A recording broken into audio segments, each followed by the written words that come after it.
everyone, and welcome back to the channel where your likes, comments, and subs are always greatly appreciated. I have another video on the Zoom R20 multi-track recorder today. If you've been looking at the R20 or if you've watched any of my other videos about this device, you know that it is a 16-track multi-track recorder, but the way that this thing is different from all the other competition really right now, especially in this $399 US budget price range, is that it has this 4.3-inch touchscreen. And this touchscreen allows you to do some light editing with your audio tracks on here. And it's a lot easier to manipulate some of your audio tracks on this type of device than it is on other multi-trackers that don't have a touchscreen. But the touchscreen isn't the most responsive touchscreen. It's better than, say, a touchscreen that you would find in an automobile, like on a Toyota or a Honda or something right now, but it's not nearly as good or responsive or as accurate as a new iPhone is. It's somewhere in between. It's kind of, to me, it feels a lot like a first generation, second generation Amazon Fire tablet, something like that. It's a touchscreen, it's a multi-touch touchscreen, so you can pinch to zoom and you can use multiple fingers with the digital keyboard. But in terms of most of its functionality, you're just going to be using one finger to touch on different objects and interact with them and touch different icons. There was a question in the comments section of one of my other videos that somebody asked, well, is it easier to use this touchscreen with a stylus? And I thought that maybe we could try that in this video today. So I've got 3 different types of stylus ends here that we'll try. The first one is just like a rubber nub type of stylus. The other one is similar to that. It's a rubber nub, but it's like a composite with some kind of fiberglass in there. And then the last one we'll try is the little tiny, almost looks like a suction cup, but it's just a flat disc. So we'll try these 3 different types of stylus endpoints on the touchscreen and see if any of these work better. Of note, this is a capacitive touchscreen, so you do have to use these different types of capacitive stylus ends with it. It won't work with an active stylus, like say an Apple Pencil or a Microsoft Surface Pen. You do have to use one of these capacitive type nubs to get it to work. So with that, I thought we could just try out these different stylus ends. Okay, so the first stylus we'll try is the one that's one of these just black rubber nub ends. It's soft and squishy, and it is sort of large in terms of its diameter. But we'll just sort of test that out and see how it operates. If we select different regions, so we could touch our different tracks, and we can also touch tracks and turn them into loops by pulling and dragging on that. And that's not bad. We can also move tracks up and down by selecting the track number on the side here. And we can move the entire track up and down. That seems to work fairly well. We have this track available. Let's go to a drawer here and see how well it scrolls. Yeah, I mean, it kind of works all right. So that's the rubber nub stylus. Overall, I think that one is pretty good, fairly responsive. For scrolling, it's a little bit slow, it kind of drags slightly. So what we'll also try is this other nub that it kind of feels like the rubber nub, but it is a composite nub that I think is rubber plus some kind of fiberglass in there. So selecting this, one works, but it definitely feels different than the first rubber nub type of stylus that I tried. I would say this one's not quite as responsive. You actually have to push down a lot harder on this one with the other original rubber nub one that I used, which is kind of one of the cheapest stylus ends that you can use or buy. That one was a little bit more responsive or easier to use. This one requires you to, you really have to kind of push more down onto here to, I think, flatten out this composite nub in order to get a good contact.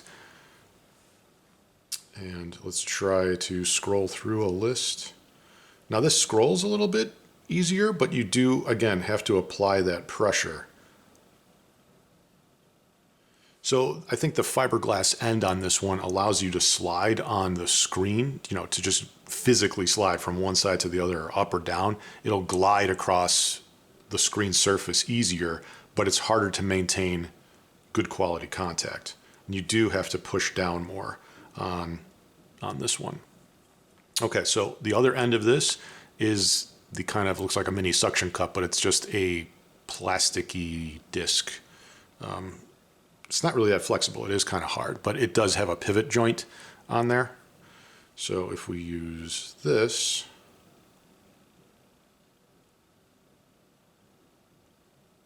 I gotta say for this one, it feels pretty good in terms of its responsiveness.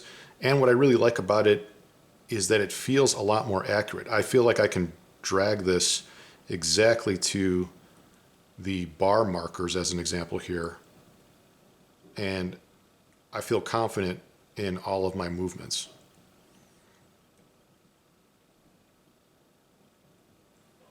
Same for, we select this track, same for scrolling.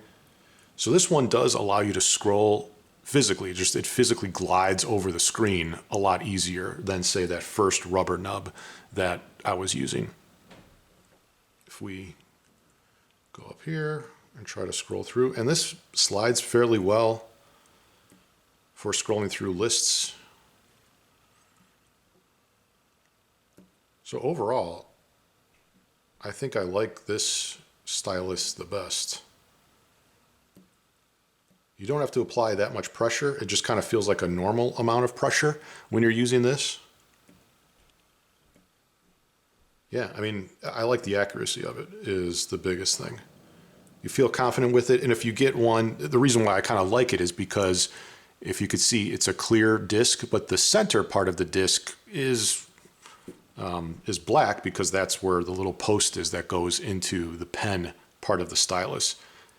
But that little black part right there, when you are using it, that's the center of the disc, and that's really where the registered hit is. So if you have a clear disc, you can see where that center point is, and it allows you to be very accurate with the touchscreen.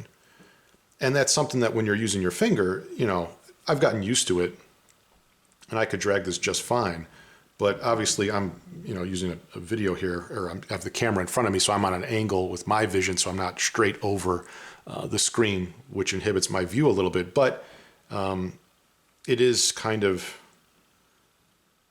I'd say the stylus is a little bit better simply because I can't see through my finger. But with this, I can see where that center point is, and I know exactly where I'm dropping my loop at for shortening things, for moving things around.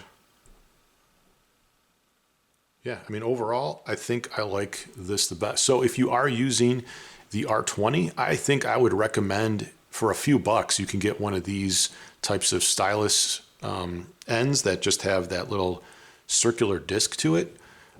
For the composite fiberglass side, I don't think I would recommend this because you do have to push harder to get a good contact with it.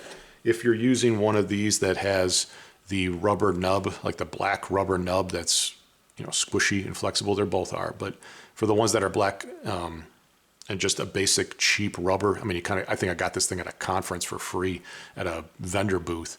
If you're using one of these, it does work. It's not bad for point touch accuracy, but for dragging, because the rubber just sort of physically sticks to the screen, it's harder to scroll through lists using the rubber nub or doing any kind of like long, fast scrolling through, or if you're trying to drag something really far. I think that this is not really all that great. So that's why I kind of recommend you go with one of these stylus ends right here. If you've got a stylus that's got one of these types of circular ends, it's actually not bad. It kind of enhances your ability to move some of the tracks around. Now, with that, just note that if you wanted to do things like pinch to zoom where you need two fingers, you're obviously still going to have to use your two fingers in order to be able to use those multi-touch gestures. But for anything that's a single touch, for a few dollars, not bad to get one of these if you already have an R20, or if you're thinking to get an R20, or if you're just not really, you know, if you're a little bit shaky with your hands, you had too much coffee, this thing, not bad. I kind of recommend it. So that's all I have for this video. Thank you for watching. Don't forget to leave a like or a comment. I try to get to all the comments as best I can on these videos, and I hope to see you again soon. Thank you. Bye.